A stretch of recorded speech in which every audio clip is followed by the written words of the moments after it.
भगवद्गीतेतलं कंठस्थ कसं केलं आणि त्याचा नेमका काय होतो, म्हणजे ते कशासाठी केलं, ऍक्च्युअल कशासाठी केलं म्हणताना भगवद्गीता माझ्याकडे सद्गुरूंनी दिली, ती एका विशिष्ट वेळेला दिली आणि ती माझ्यावर कृपा प्रसाद म्हणून माझ्यापर्यंत ती आली.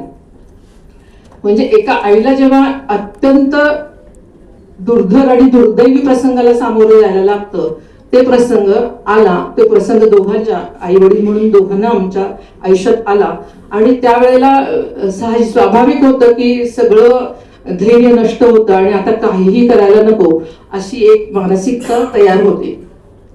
आणि त्यावेळेला कोणीतरी सांगितलं की अशा वेळेला घरामध्ये भगवद्गीता वाचावी. आता कुणीतरी येऊन वाचण्यापेक्षा मी आई आहे म्हणजे मीच ती वाचायला पाहिजे असं एक घेऊन मी भगवद्गीता वाचायला सुरुवात केली. यथाविहाय असेल किंवा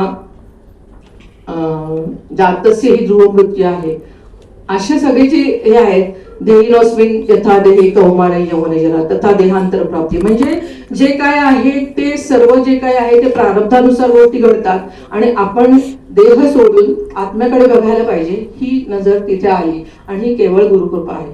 आणि मग ते जेव्हा झाल्यानंतर मी शोकात हळूहळू बाजूला आले आणि भगवद्गीतेने मला स्वधर्मावर ठाम राहायला शिकवलं.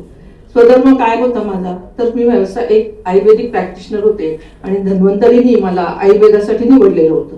तर माझा स्वधर्म होता की मी उभं राहायचं आणि मी माझी आयुर्वेदाची प्रॅक्टिस चालू करायची.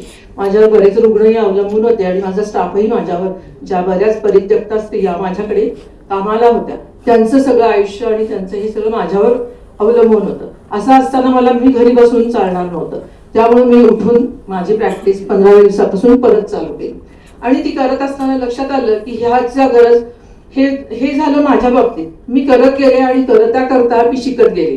करता करता माझं देहाभिमान जो आहे तो गळून पडायला लागला आणि मी आत्मस्थ व्हायला, आत्म्याकडे बघायला शिकायला लागले की जे काही आहे ते प्रारब्धाने येणार आहे, जे काही आहे ते देणारा जो आहे तो ईश्वर, जे काही चांगलं होईल ती त्याची कृपा आहे आणि जे काही वाईट घडेल ती त्याची इच्छा आहे, ती आपण स्वीकारायची आहे. असं करत गेल्यानंतर तो टप्पा, त्याचा अभ्यास चालूच होता.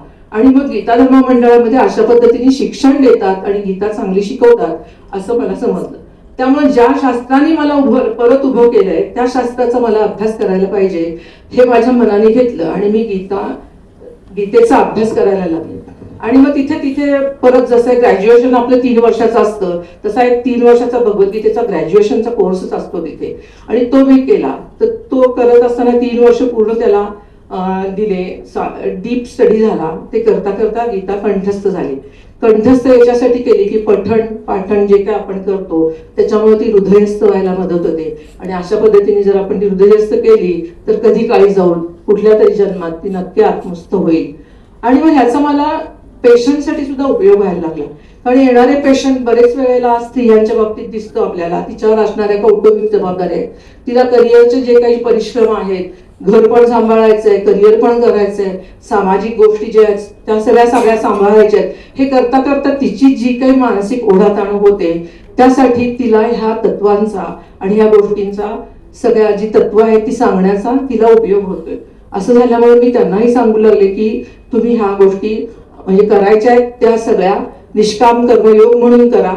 तुम्ही जे काही करणार आहात ते तुम्ही स्वतःचं जे काही करिअर निवडलंय त्या करिअर मधले 100% तुम्हाला द्यायचे म्हणून करायचं आहे. पण त्याच्यातलं मला अमुक एकच फळ मिळायला पाहिजे आणि ते फळ मिळालं नाही तर माझे सगळे हातपाय लगेच गारठले जातील, असं उपयोगाचं नाहीये. भगवद्गीता मुळात सांगितलीच एवढ्यासाठी आहे की ती विचार योगातून प्रसाद योगाकडे जाते.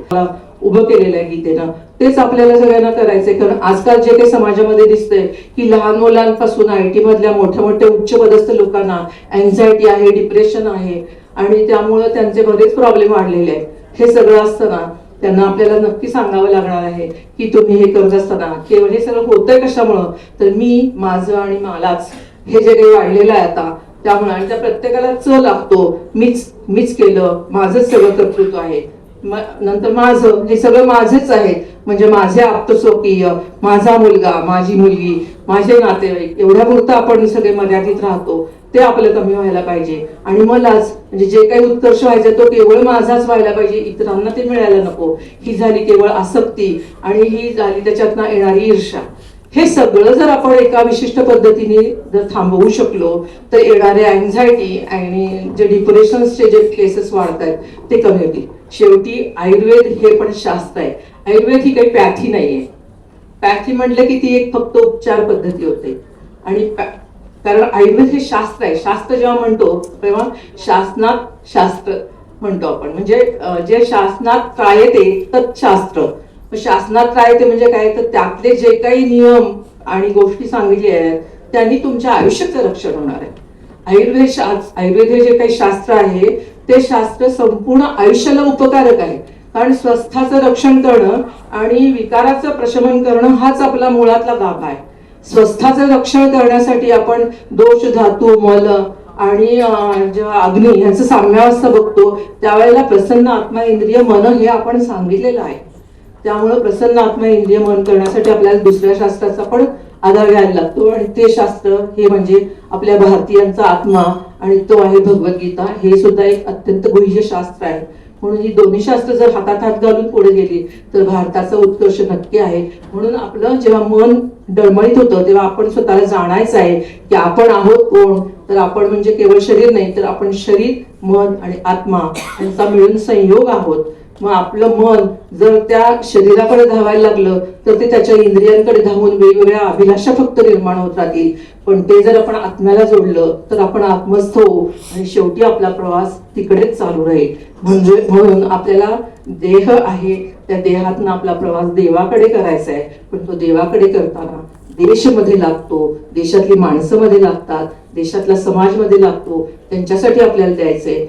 आणि भगवंत भगवद्गीतेमध्ये हेच सांगतात, यज्ञ असं यज्ञ हे आलेलं आहे त्याच्यात यज्ञाबद्दल सांगितले. तो यज्ञ म्हणजे काही होम, हवन आणि हे नाहीये. तर यज्ञ ही फक्त कृती नाहीये, यज्ञ ही वृत्ती आहे. म्हणजे आपल्याकडे जे काय आहे ते समाजाला द्यायचंय. ते ज्ञान आहे, धन आहे, अन्न आहे, सगळ्या गोष्टी आहेत. हे आपण जर घेतलं तर कुणालाच अँझायटी येणार नाही. धन्यवाद मॅडम.